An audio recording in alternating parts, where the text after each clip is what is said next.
Well, hello everyone, welcome back to another video. This is a team selection video for double game week 32.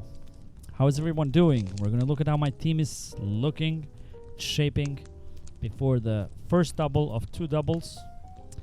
And we're going to see if we're activating the triple captain, which probably I am. I mean, it's risky to save it for later. So, yeah, I'm not going to waste too much time. I'm going to jump straight into it. I haven't made any transfers because we're Champions League games. Some surprising results, especially that Arsenal, as an Arsenal fan, I did not see that coming against Real Madrid, but it was interesting. And yesterday we had two matches, but Aston Villa actually yesterday played. They lost. So we're going to have to see what the consequences of these Champions League games are. I mean, I'm probably now benching Saka, which is just not because he's injured. It says it's a knock. Arteta said he's fine. But mostly because I don't think he's going to play him, especially when they're so close to semi-final. But let's just jump straight into it, see how the team is looking up, talk a bit about thoughts on the picks and everything else, what's been happening these last few days. Let's just go to the fantasy app over here. Yep, go to fantasy and let's just go to pick team. So this is my team. If you remember, I played the wild card last game week. Ended up in a pretty big green arrow, even though I felt like, especially with Palmer and Saka. If you remember all that drama that I didn't like in the draft, last minute I removed Mateta from my draft for Evan Nilsson and brought in Palmer, which disappointed because Evan Nilsson did well, so it paid a bit off. But the other option would have been Mateta scored and Rodgers scored. I don't know if I had played Rodgers over Saka. No, over who would have been? Over Ismail Assad. But anyway, so now I have only 5 doublers because I didn't bring Mateta, who I've been planning to bring Mateta since game week 26 maybe. I've been waiting to bring him in for the double, and I ended up not bringing Mateta in, which is ironic. Isn't it ironic? Don't you think? It's like Ray. Yeah, no. Anyway, so this is the dilemma that I have. So I have 2 starting goalkeepers now because I brought Martinez for the double, who's playing Southampton away. Now Martinez is probably going to play. Konsa, I don't know, because he played 90 minutes last night. So I doubt that he plays, especially when they lost the game 3-1. But could they overturn? I mean, PSG are now, they're a different animal than they were in the group stages. But I'm not sure about that. But Martinez will definitely start because they wouldn't play a bench goalkeeper. But should I start Raya or Martinez? I don't know, because then I have Saliba and Guardiola dilemma and Konsa. I mean, either of them could start. Konsa, I'm removing this because I feel like he's going to bench him. He got benched last game week on the first half and came in on the second half. But I feel like with this an important match and having the second match at home, 3-1, it's a result you can overturn. It's not like crazy, especially if you're playing at home. So I think like he's not going to be risked. So, okay, let's remove that. Now it's between Saliba and Guardiola. Now, I would play Saliba in normal circumstances. But again, I don't think Saliba is going to get benched because Arteta is not just suddenly going to play the, second team. But Guardiola with Crystal Palace at home, I don't know. The only thing that is pushing me more, I mean, what's the 30% Saliba and 29%? So they're equally owned as well. So it doesn't really, I don't know. This is going to be a decision that I'm going to make on the last minute, probably, on the last day. So I'm sorry for that. It's just, I'm still undecided. But I'm definitely not going to play double Arsenal defense this week. So if I play Saliba, I'm going to play Martinez and Saliba. I think that combination is better. Or I'm going to play Raya and Guardiola. So let me know in the comments which combination you prefer the most. And then I have the other two who have a double. So there's no point on discussing that. Munoz, Man City away, Newcastle away. Very difficult double, which is why I opted not to have triple Crystal Palace. I mean, I like Crystal Palace as a team, but this is one of the worst doubles that you could have. So, yeah, both away as well. And then Livramento with Man United at home, Crystal Palace at home. That's not bad. Livramento came big for me last game week with an assist and clean sheet and 2 bonus points. So I was very happy for that. And then on midfield, at the moment, I've got Salah, West Ham at home, vice captain. Salah has been in horrible form. I mean, last return, Southampton at home. Didn't he score like 2 penalties that game week? Yeah. So let's see. He needs to get back to form because he's...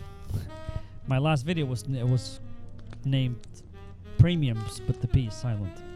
Because all 3 of them disappointed. Palmer Ipswich at home. I mean, I did all of that. Decimated my team just to bring Palmer in for this game week. If he doesn't start, I'm just going to lose it. I mean, I have a feeling that Palmer is going to start. Or like I had the fear before I played my wild card, which is why I wanted to bring him so badly. And I wanted to have Saka as well. So that I ended up not owning Mateta. Out of the fear that Palmer against Ipswich is going to hold so badly. He's going to score like a monster, like 4 goals. And I'm not going to own him, and I'm going to feel horrible about myself. Which is why I brought Palmer and Saka. So I'm definitely playing Palmer, and I really hope he starts. I just want him to start. Because if he starts, he's going to get some returns. It's due time. It's due time. I know it for sure is due time. And I've got Jacob Murphy, the hero of last game week, as well with 2 goals. Playing against Man United Crystal Palace at home. No complaints there. Ismail Assad. Man City away, Newcastle away. Double game week. Not the best, as I said again, but no problem playing him.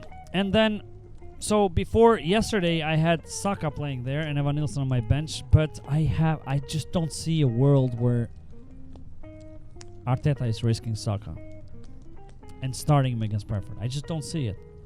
Like, I don't think he's injured, but he's not going to risk him, especially when they're 1 foot in the semi-final. You know, you don't want to go to Bernabeu. Saka was so dangerous that game as well. He drove so many fouls, and we scored 2 free kicks from the fouls. So there's no way that he's starting. I just, in my mind, Arteta is not going to risk him. He's going to start 1 year there, and probably bring him Saka later. He might score from the bench, but I just feel like Evan Nilsson has been in good form.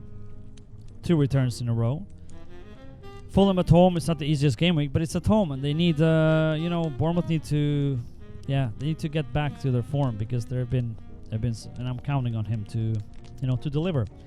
Then I've got Marmoush, Crystal Palace at home. He was disappointing last game week, but I feel like this is a home match. He might get something out of that. And ISAK, who is a normal captain, but I might have to activate the triple captain. It can be cancelled anytime, so I'm just going to activate it now. Because I've been planning to play the triple captain this game week. If you're one of those people who were planning to bench boost this game week, I would just be wary of, the likes of Konsa and Saka and some other players who, have implications in the Champions League matches. Because they might be rotated. Which is why I feel more comfortable playing the bench boost next game week. And I'm also going to have 2 free transfers in case I want to, bring more.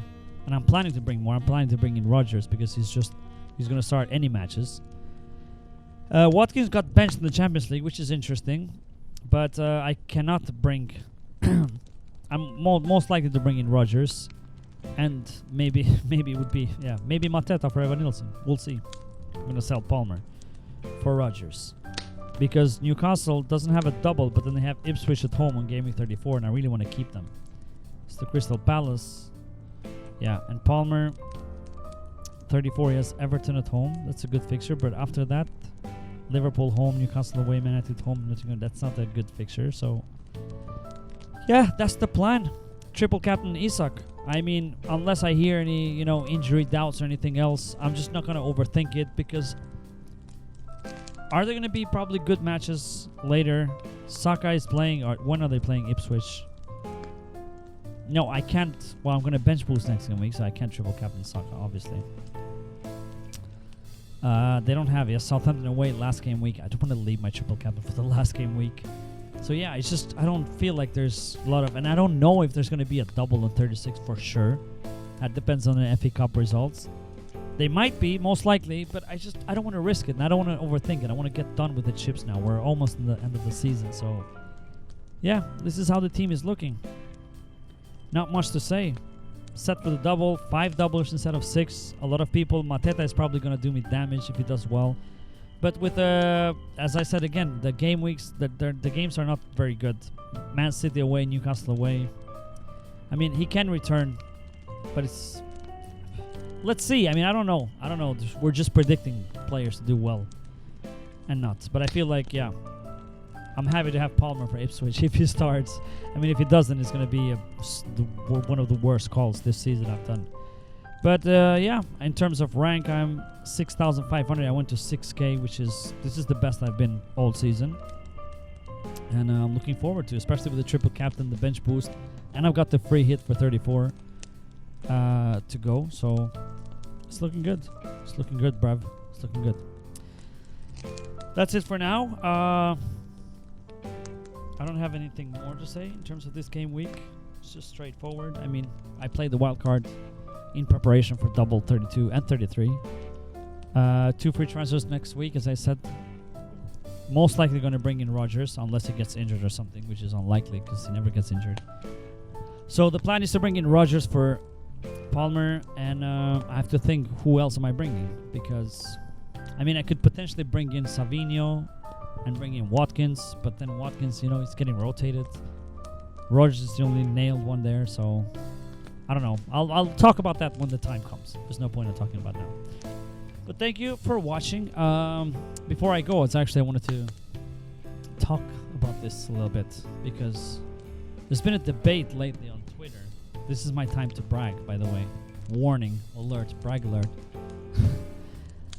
It's been I saw a debate lately on Twitter about the originality of FPL YouTube. Somebody had posted like a picture of the thumbnails, and then I saw a video of FPL beer, or have a beer FPL, what channel, something like that. Great channel. He interviews, it's a guy who interviews FPL content creators, and they talked a bit about that, how the FPL YouTube has become so similar and there's a lack of originality. And I saw some other people raising that concern on Twitter as well, the lack of originality, how all of the videos look similar with you know, same graphics, the face there, same tables, discussing the same things, the thumbnails eerily similar to one another. Like basically it's just slight changes on the fonts, the player on left side or on the right side. Some people have their faces in there, some people they don't. The thumbnail, the same colors of the FPL. And there were a lot of, you know, FPL content creators who, you know, were triggered and maybe took that a bit personal, saying that, look, I understand it. There's a lot of people who were raising this point, especially for FPL content creators who have this as a job. For me, it's a luxury because I do this for fun. It's not like this is a hobby. I don't expect anything in return. But I just thought like how happy and proud I was that this channel is not only just different, but it's so weirdly different from the others. I mean, and I wanted to do FPL videos 4 years ago, actually. I wanted to start doing them because I'm really obsessed with FPL, and I needed like a platform to talk about FPL because I don't have anyone in my family that I can talk. I have so much happens every week, and I'm a big football fan. So I was like, you know what? I was consuming a lot of FPL on YouTube, and I was like, I really want to make videos, but I just didn't want to start it. I delayed that for 2 years. And it wasn't because I was lazy and didn't want to, but I just didn't want to start making the same videos that everybody else was making. It's just I don't like doing stuff like that. I don't like okay, what new am I offering except, you know, a different face? If I'm using the same graphics and like going through the same things, oh yeah. Even the same rhetoric that the way we talk about the FPL. And then I was so happy when I came up with this concept, which has damaged me when you think of it. I mean, the amount of work that I think people who watch don't really understand because you watch the videos, but like the amount of effort sometimes that I put on, just unnecessary effort I put on these videos. Like, you know, have to set up. I live in a small apartment. I have to make this setup every time I shoot. And it takes me like, I don't know, maybe 20 minutes just to set it up. I have to put a green screen on the wall, a green screen on the floor. The editing, the background video with you know, the fireplace and everything, just all of that just to create this atmosphere and to make them look like the difference. So I was very happy when I came up with this, you know, FPL camper concept, because I was just like, okay, this is gonna push me and motivate me to do the videos because they are different.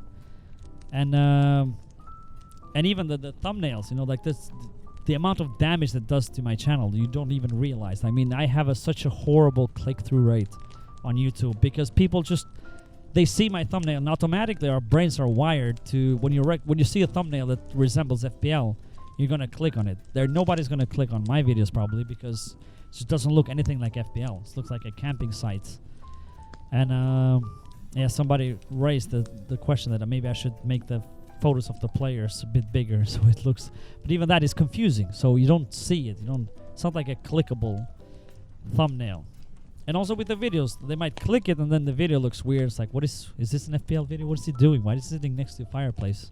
You know, it doesn't look anything like, doesn't resemble football or FPL in general. But even with all of that, I'm just still happy because my channel grows like super, super slow. But I'd rather be it that way than just be another FPL channel who's just, and I'm not taking dig at the other FPL channels. As I said, I watch a lot of them. And I enjoyed all of them, you know. But I just wanted to be from the beginning different, and it could have been so much easier for me if I did it the same way, because I'm pretty efficient on doing videos. If I could just sit and not have have my face on the side and put the tables, that would take me way less time, like it does now. For example, with the setup, I need a half an hour to set up the whole thing, lights, green screen, and the editing afterwards. But it's just worth it, just to be different. And originality, I respect that. I respect originality, and that's what I wanna. Why I keep doing these videos, regardless of how many people watch it or not. But that's another reason for you to subscribe, and you know, push me even more, and push other content creators to be, you know, more original. Because if you subscribe and like and share and watch more, that, you know, then it's gonna show to other, or maybe those who want to start, that, you know, you can do your videos differently and still people will watch you. But yeah, thank you for those who've been watching, and thank you for the new viewers, and thank you for those who are subscribing. Please like and subscribe if you haven't, and I'll see you on the next video. Bye. Subscribe. Come on. Just do it. I'm waiting. Just do it.